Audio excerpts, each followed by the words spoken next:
We have got the wood now for inside the greenhouse, so I just need to move all this around the back.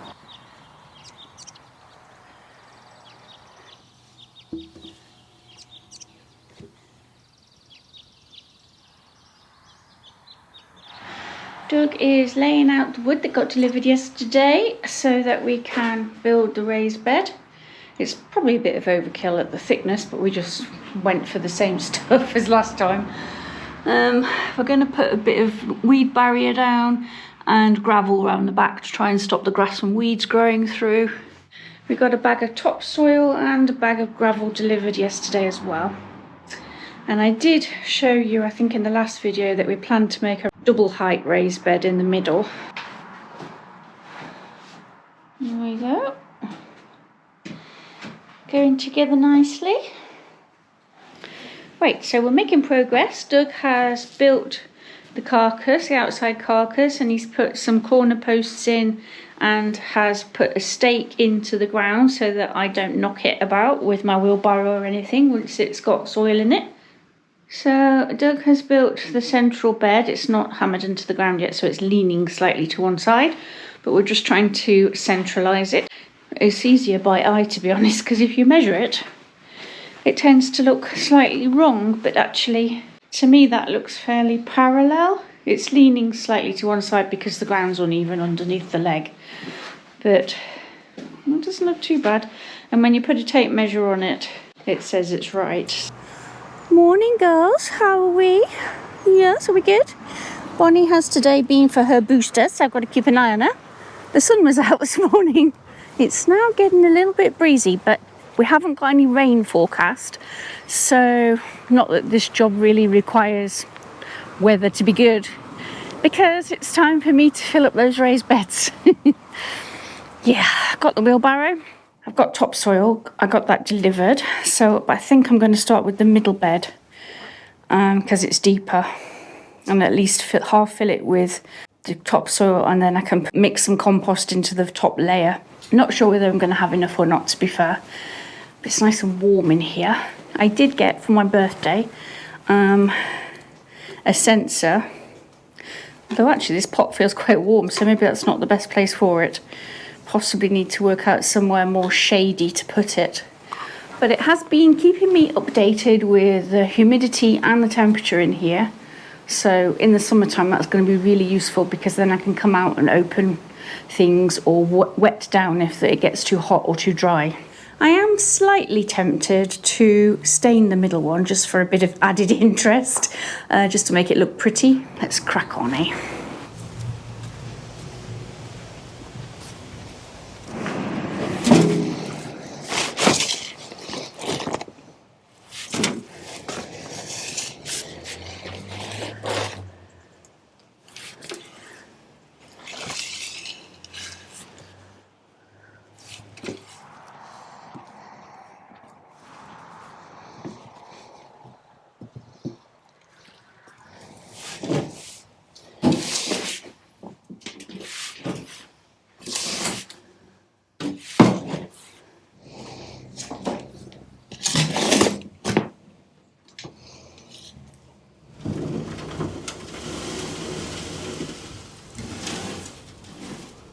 What would you do? Would you stain the centre bed? I'm intending to grow things like peppers or aubergines in here, things that don't need the height. Although in fairness, it is the highest point of the greenhouse. So I could get something quite tall in there if I wanted to, like tomatoes or cucumbers. I can't decide. That end is going to be more having a chair and a cup of coffee end, and potting benches and stuff. But this end is going to be the veggie area.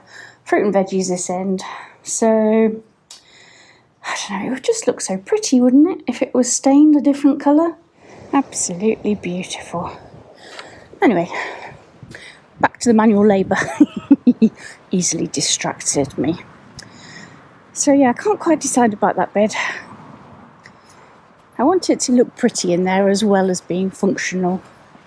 A bit of bunting, bit of solar lights, bit of coffee table, a little side table, that foldable one preferably, that I can push out the way and just pull out when I want to have my coffee. So it's going to be sort of half greenhouse, half conservatory. Yeah. Anyway, it's lovely and warm in here, and the sun is back out, so I'll get back on with it. That last barrowful was a little bit too heavy for me to tip, so I don't want to strain myself. I've already got a slightly dodgy back, but hey, I'm making progress. That's why I started the small one, because it feels like you're getting somewhere, doesn't it? I think I'm going to leave it there in case I do decide that I want to paint, because I'll probably come down to sort of here with the stain. I am going to put square end caps on to tidy it up so I can sit on it or put my cup of coffee on it. It is quite dry though, so these are not stones, these are like clumpy bits of soil. I'm going to tamp that down with the rake and water it potentially. That's enough manual labour for me today. It doesn't take much, to be honest. It's not my favourite part of the job. I'd much rather just sow seeds and plant flowers and all that kind of stuff. The pretty things, I suppose. But I do have to chip in and do the manual stuff as well, otherwise it's not gardening, is it? I will explain all about the water troughs and planting them up and all that kind of stuff in another video. You know they're there, you've seen them. But yeah, I'm going to plant them up with pond plants. Right, I've made a start on the cardboard. I am going to do exactly as I did in the raised bed we built outside. I'm going to put cardboard, but no rubbish in this one because it's not very deep. Just topsoil and compost mix. I'm going to wet this first though and get that filled up. I'm not sure I'm going to have enough topsoil to go all the way around, so I'm going to concentrate on this side for now.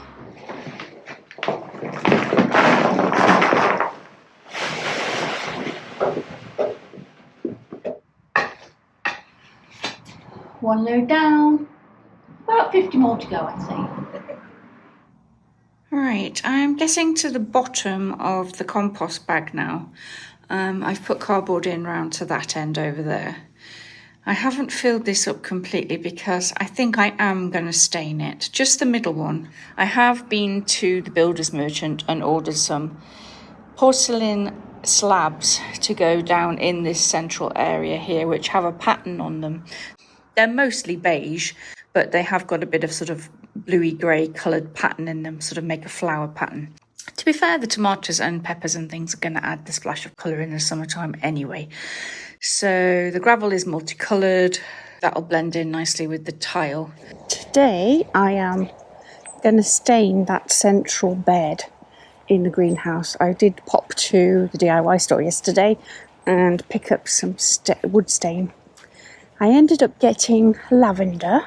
We've kept the dogs out of the way for this one because Bonnie will get it all over her if I let her anywhere near. And also we've got a fledgling pigeon that has obviously left the nest and is sort of taking shelter underneath the Acer in the corner. Decisions. Do I sand off these numbers? I think that probably is going to show up through a wood stain. It's not paint. But it is only a greenhouse. Do I really care? There is quite a few of them on that side. And there's only one on that side. Maybe I'll start on one side and see how it goes.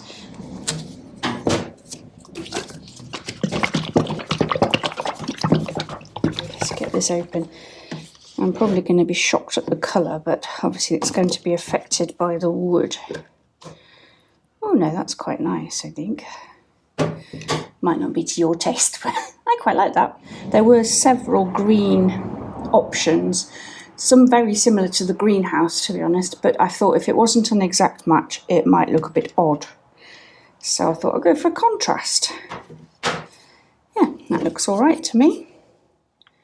Give it a little stir. I've obviously shaken it, but let's see how we get on. Oh, point of no return. What I do like about the stain as opposed to paint is that you can still see the wood grain through it. Yeah, I'm quite liking that. That is quite nice, I would say. I'm not going to make you watch me paint the whole thing, obviously. Right, I have just put on the third coat. Obviously it needs to dry, but I think that's probably enough. I can't see the writing anymore. Unless it comes out when it's dry, but as you can see it's a bit patchy looking because it's drier in places than others. But I am absolutely loving that. I don't know whether the colour's coming out correctly on the screen, but it's a very grey purple. Yeah, liking that a lot. I obviously haven't decided about the cap ends yet, but if I do put them on, I will stain them as well. So I might give that a sand off and actually put some tung oil on this just to give it a bit of extra protection, but that can be done after the floor.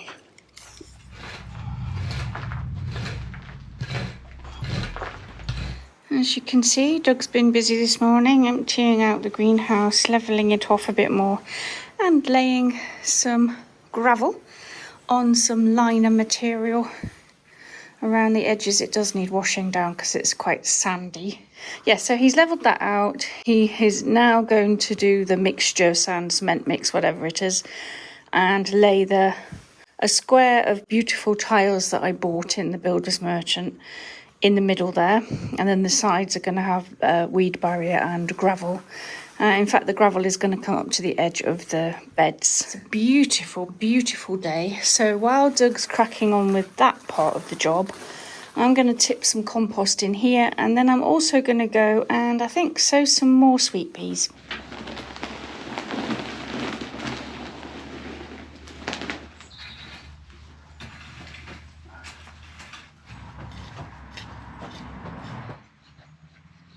That looks good.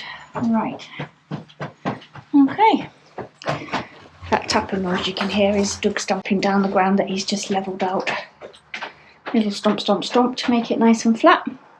We've got to lay a sort of concretey base, basically.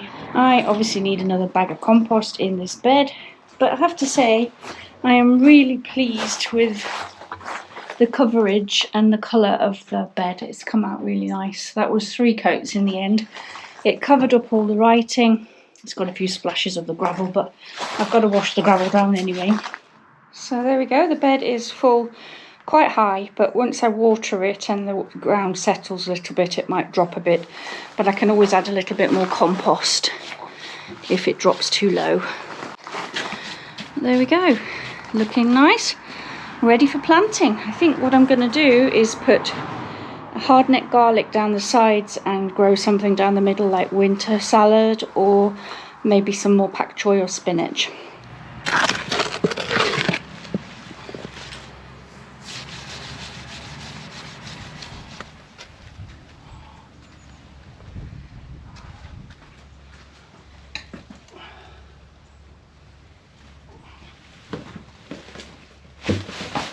We've got to level all this out, then we've got to wet the back of the tile and add some different mix, which is on the wall over there, and put it over the whole of the face of the back of the tile and lay it on top of this cement mix. And we've got about an hour to get it done before this dries out.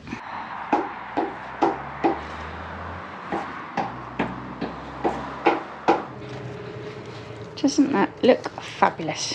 Now, tomorrow we will put some liner around the edges. Away, Bonnie. Not going in there, sorry. Dog's trying to get nosy as usual. I put some liner around the edges and some more gravel up to the edge of the tiles. Need to get some silver sand to put in between. Give them a good wash and clean all the gravel down. As you can see, Doug's already started getting the gravel in down the sides. Just protecting the tiles at the minute because it's a bit wet and muddy everywhere. But they're down, they need a better clean obviously, and we need to get some silver sand to fill in the gaps. But yes, so the gravel is not this hideous colour that it looks at the minute. It's actually lots of nice little colours like this. Once it's washed, it'll look much prettier.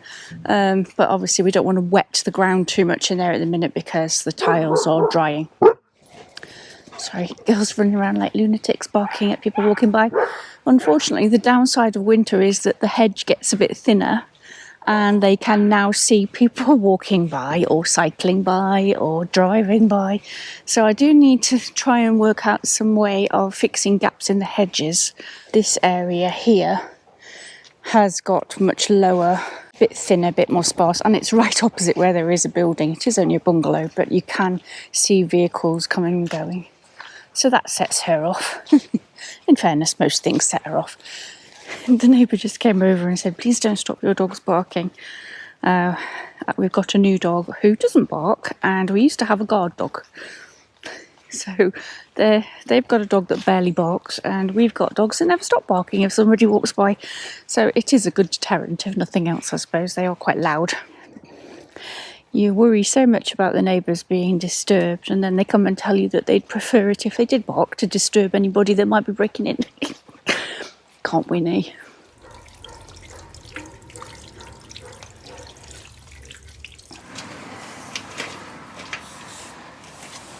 So the staging came with these foam stick-on spacers, we assume.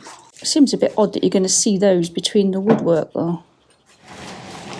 So the slats go on, and they are spaced with these little foam inserts which you stick to the metal bar. I'm not sure I quite like the look of that, but it keeps them in line, so I think that's the next job. What do you think, Bonnie? Are we doing a good job? Oh, your face is absolutely covered in sand and mud. Mucky pup. Anyway, we have gone with it. Foam things stick instantly, so if you get them in the wrong place, it's not easy to move them. So yeah, that you can still, of course, remove the wood. So I think what I might do is put some of the tung oil I've got left from my raised bed on these, just to protect them a little bit more, because they don't feel like they've been treated with anything, to be honest. And of course, water and dirt is going to get on them instantly. I can remove them, of course, in the springtime if I want to put bigger pots underneath the shelf, so that's quite handy. Right, so that's the bottom in. They're not perfect, so I won't show you too closely. But yeah, now to get the metal tops on. They have got protective film on them to stop them getting damaged while you're fitting. But I'm going to start peeling them off because it goes down the edges. This is possibly the only time this is ever going to be as shiny as it is now. Whose idea was it to make a shiny surface on a greenhouse? What a beautiful reflection of the sky in my new staging. Anyway, have just had a look online, and it seems that these trays can be used in either direction. You can have them as just a shelf. Obviously, it might be prone to marking or scratching, but mostly people turn them up this way and put capillary matting in the bottom and either gravel or clay balls. So I think that's probably what I'm going to do. Now, as you know, we put sticky tape over this door thresh to stop the sand as much as possible from getting in here. All we've really managed to do is make a sticky film on the outside of the greenhouse, which has now got sand stuck to it. I have ordered some of this sticky stuff remover, which I've used before to get sticky labels off, and it is quite good stuff. I'm losing the will to live to get the sticky tape and plastic off that worktop at the moment, so I thought I'd have a little break and try and do this instead. So let's see how that goes here.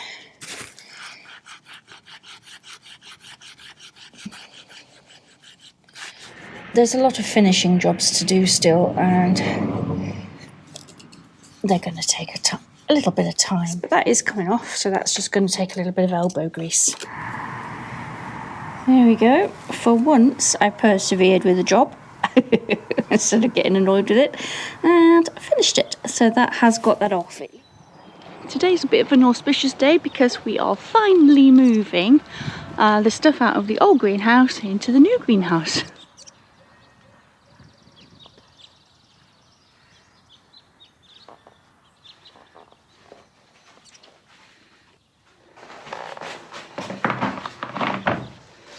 There we go, first couple of trays in. Perfect size shelf for some trays. Still got the cardboard down, which is probably a good thing given the colour of Bonnie's feet, eh?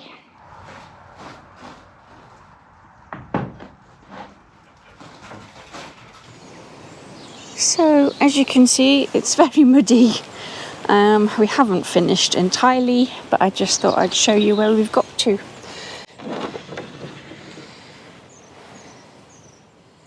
The tiles still haven't had the silver sand put between, and I haven't taken the plastic cover off that side yet, but we have moved some stuff. The painting's done. I've got a chair which will go on the slabs, and the benches are in. So all in all, I am really pleased with that, I have just washed down the gravel and it is coming up with colours now, but it's a bit wet at the minute. So it is showing the colours through, but I don't want to wet it too much, to be fair, at the moment, because as you can see it's already quite steamy in here. But yeah, I'm really pleased with it. I'm going to get like a throw and a cushion for the chair. It's going to be a lovely place to be, I think. Get the fairy lights up. Still stuff to do, but generally really pleased with it. If you've enjoyed this video, don't forget to give me a thumbs up and subscribe if you haven't already. It's much appreciated. Thanks for watching. See you next week.